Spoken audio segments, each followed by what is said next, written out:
single day I'm gonna make something great. That's my way. Every single day I'm gonna make something great. That's my way.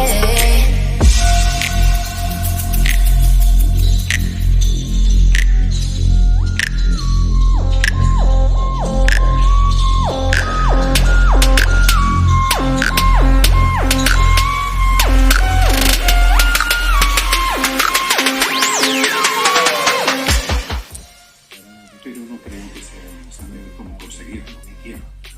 La historia de Nueva York.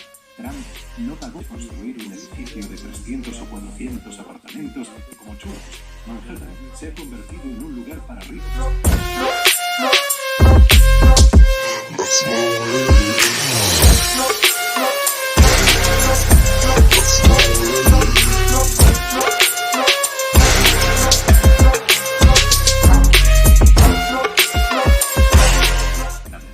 De números supermercados, economías, empresas, tele.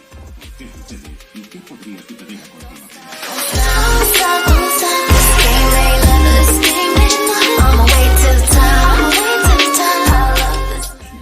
La promoción de la ideología y de la narrativa de un tiempo todos años. Aunque después, sí.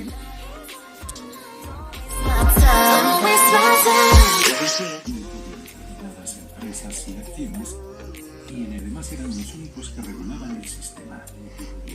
Por décadas, las sociedades se fueron transformando. Que ganaban unos pocos en los mercados financieros, reclamaban a gritos del mundo.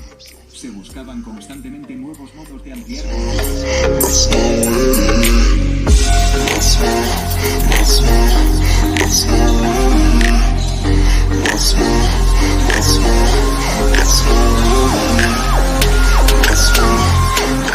Era parte del contexto para que el sistema empiece a erlernt wird.